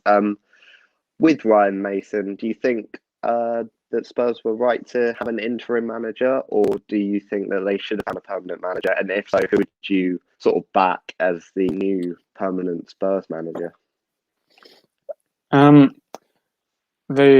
lot of names were mentioned in the frame for the Spurs job, Will, and I think they were always going to need an interim manager. I mean, Spurs is not looking very attractive as a club at the minute. You saw them go after Julian Nagelsmann, who went to Bayern Munich. I think that was the right decision. I think Bayern Munich are 10 times bigger than Spurs. I'm sorry to say, all Spurs fans, but they are. And Erik ten Hag, as soon as Spurs announced their supposed interest in him, a day later he signed a new contract. So that's kind of quite a damning indictment of where Spurs are at the minute. I mean, the uncertainty around the future of Harry Kane isn't helping their cause. And you look at the names linked to the job, none of them are really very attractive, you would say. I think one of the Inzaghi brothers is the favourite at the minute. I can't remember which, and his name doesn't really stand out to me. I'm sure Joe will know a lot more, but his name doesn't really stand out to me as a top quality manager. And then you've got Scott Parker, who we've already mentioned, who's still very new to the management game, and he would be a huge punt. And I'm not really sure if he's the one for him at this moment in time. And then you've got Graham Potter, who, as much as he's a very good coach, would he be able to make a step up to such a big club? I really like the football he plays, but it would be a huge step up for him, and it would be a learning process, and it would take a few years for them to maybe regain their position even in the top 4. So whether or not they'll go for Potter or for an English manager like that, I'm not sure. But I'm not sure the Spurs fans will stand another few years outside the top 4. So it'll be very interesting to see where they go. And I'm not sure that that kind of trajectory is necessarily upwards. So yeah. Yes, it will. Thank you, Sam, for your show. I know you've got to head off now to do the Boars coverage of the FA Cup finals. So looking forward to seeing that. Cheers, Sam, for coming on. Cheers, mate. So, I mean, Sam mentioned Graham Potter, so I guess that gives us a nice segue to looking at one of the other games this weekend, being Brighton versus West Ham. Obviously, I'll come to Josh first. How impressed are you with West Ham this season, especially their second half of the season? And why do you think that it's happened? Why have they suddenly become almost like a top four club? Oh, West Ham. I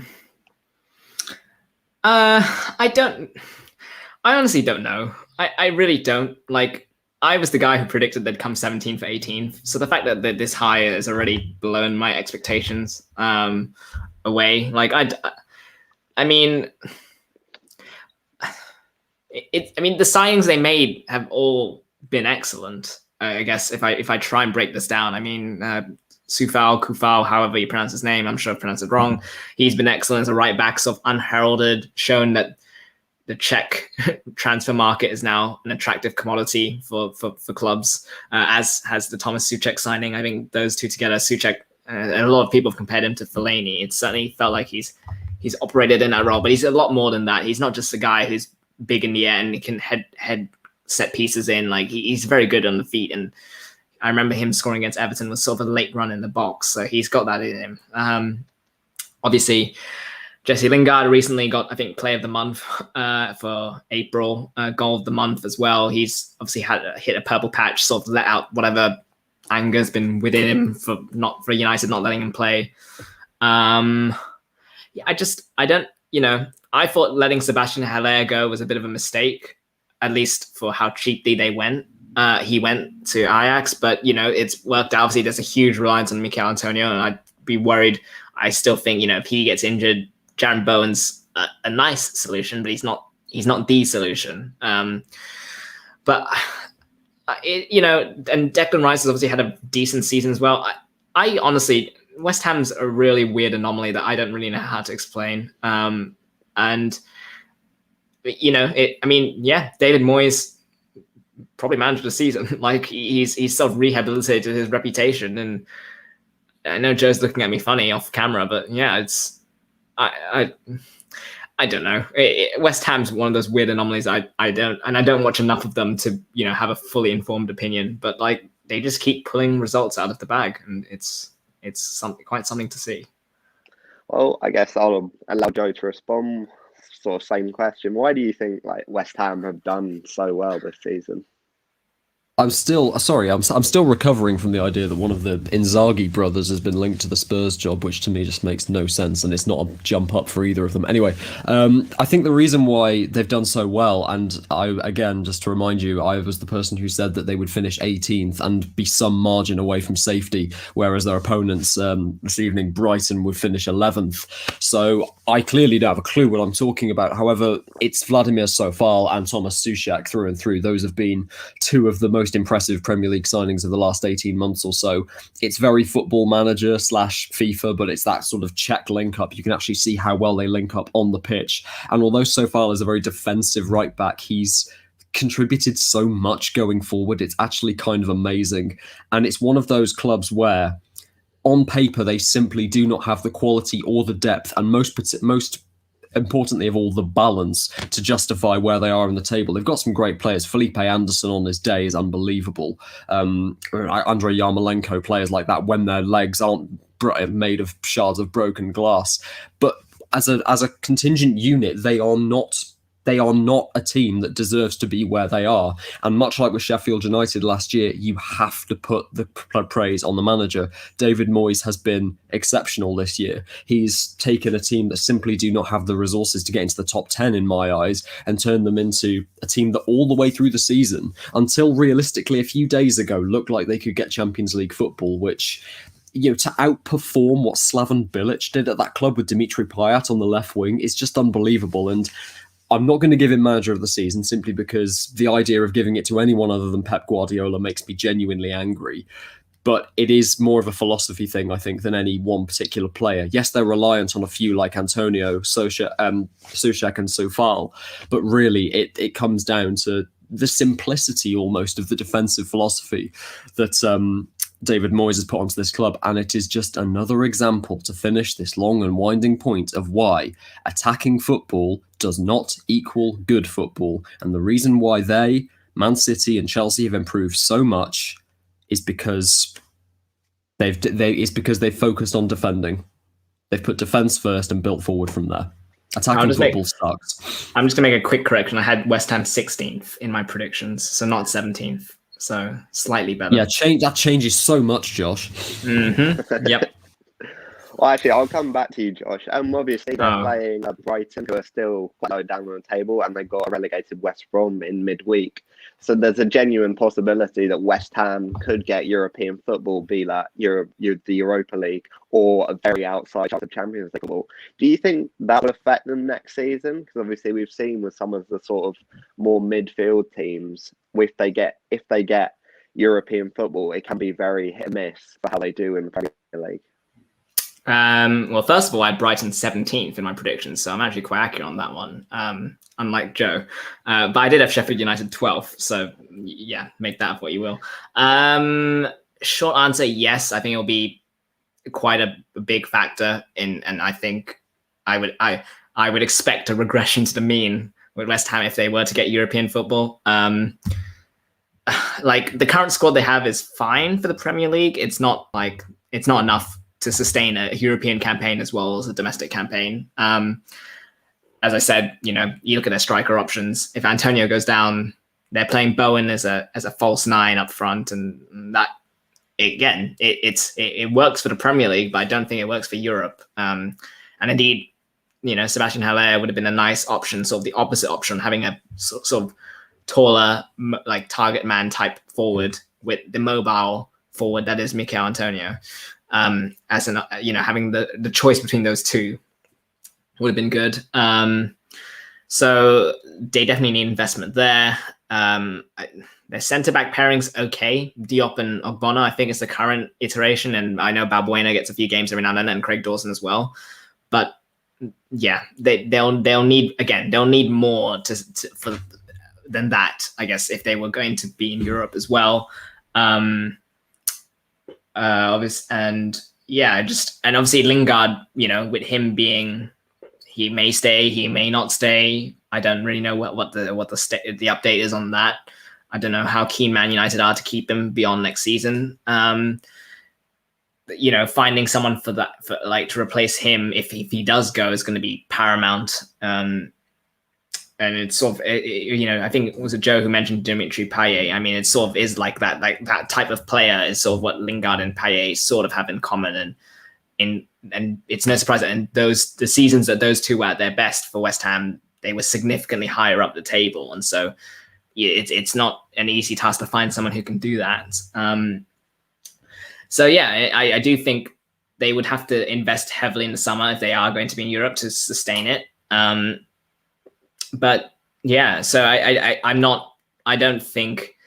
think their league form, I think, would suffer if they are in Europe. They'll need investment to make sure they'll have a squad capable of fighting two fronts, or, it'll be a bit like when Burnley were in the Europa League. Like it might be they may just have to sacrifice that competition quite early. They'll get the revenue for those games, for those ticket sales and stuff, but it may be that at some point they might just have to give that up and focus on the league. And Wolves also recently kind of showed that, because Wolves, I think, finished way down the bottom half of the table while being in Europe and making it all the way to the quarterfinals. So it's a slippery slope, and I don't think West Ham at the moment are equipped to sustain a European campaign with the squad that they have at the moment.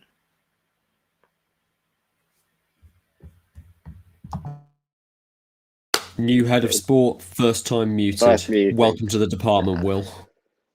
Yeah. Right, I'll finish it off with you, as I was saying. Joe, do you think that if they do get European football, however, that they will be able to keep some of the players that might have been linked with leaving, especially like Declan Rice and people like that? Simply because I don't think Declan Rice is anywhere near as impressive or consistent as 90% of the English fandom seems to think he is. I don't think holding on to him with their league position will be that difficult anyway, unless Chelsea were for some reason to invest heavily in him replacing maybe an outgoing Jorginho. I don't know. I just don't see the Declan Rice interest being as legitimate as some people claim it is. Holding on to players, obviously European football is a massive draw for them, and players, as I've already mentioned, like Yarmolenko and Anderson live for this kind of competition, where I do think they could be incredibly impressive, irrespective of the kind of system that David Moyes puts out. However, West Ham were just as impressive when they last got into the Europa League, and we all know what happened in those qualifying games against Astra Giurgiu, failing to score in 180 minutes of play against them. So yeah, it's a big ask for a team, irrespective of how much quality and money and wages a club like West Ham United have. It is a big jump to go on those Wednesday and Thursday night trips over to Romania and Ukraine.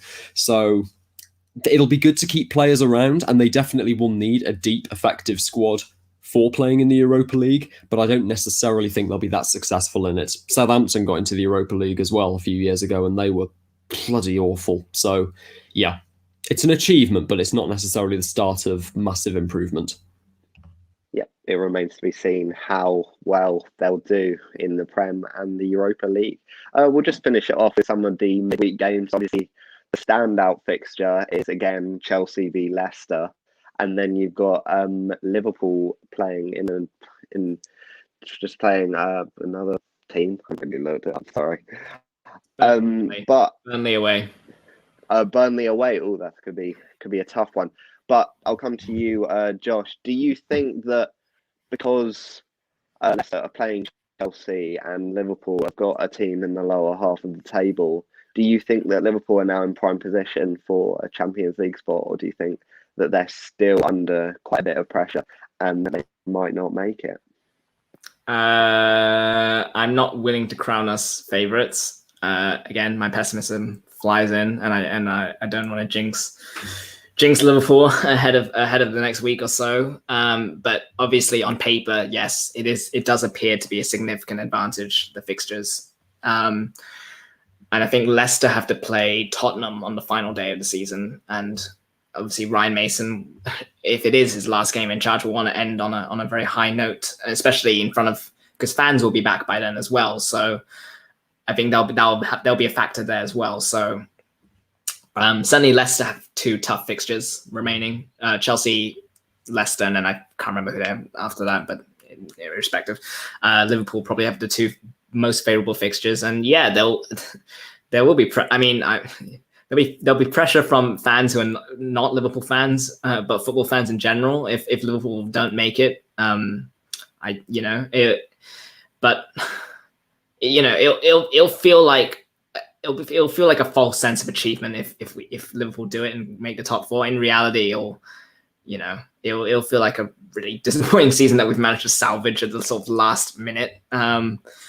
But yeah, no, there is definitely pressure, and Burnley away is very tricky fixture. It's not an easy place to go to, and given that Liverpool have struggled against Fulham and West Brom this season, and I think we did lose to Burnley at Anfield, so it wouldn't be surprised if that happened again at Turf Moor, and even the Palace game at home. Palace obviously, it'll be at Anfield, thank goodness, because at Selhurst Park, with the memory of that season, Liverpool were close to winning the title with Brendan Rodgers, and obviously the Istanbul 3-3. Palace aren't great one. Obviously, Roy Hodgson, former Liverpool manager, Christian Benteke, former Liverpool striker, Mamadou Sakho, former Liverpool defender. Like, we've given a lot of players to Palace, Nathaniel Klein, a lot of players who will be motivated for that game as well. So it's not. On paper, it looks nice, but in reality, it's going to be difficult. Yep. I'll ask you the same question, Joe. Do you think that Liverpool, the fixtures they have, and especially Leicester and Chelsea playing one another, are favourites for the top four now out of those three teams? I really can't call it, and I honestly don't think it's a compliment as to how competitive it is. I think it's just a case of fixtures have coalesced into a schedule that makes it very, very difficult to predict either way. Much like with the West Brom game, Liverpool are playing League One centre-backs. You can't say that they're going to beat Burnley at Turf Moor when they couldn't even do it at Anfield. It's going to be a very attack-heavy game from Liverpool simply because it needs to be this late in the season. I mean, fixture congestion will help Liverpool, much like it did in the game against Manchester United the other night. Less extreme, of course, in these last couple of Premier League games. But I still think Liverpool are going to make top four. But it's so difficult to put. This is the thing with Liverpool this year, and it's so weird that they're essentially trying to salvage a top four finish after last year. But it is so difficult for me to put my hat on and say Liverpool are going to win this game. They are going to win this game because on so many occasions this year, they have looked like they can dominate a team and then they'll go and lose 1-0 in their own backyard. So yeah, you've asked me a question and I don't have an answer. I apologise. That's fine. You don't always have an answer for everything. I mean, I think sort of wraps it up. I think can't really say any more, but thank you once again to Josh for being the outgoing. I just want to say a quick shout out. No. Tomorrow is the Women's Champions League final, and if people have spare time, check that out. Chelsea, very good team in the women's game. Could be the first club, if I'm led to believe, to win both the men's and women's Champions League in a single season, which would be phenomenal for the club in general. And yeah, people should watch that game against a very strong Barcelona side as well. So just wanted to quickly plug that.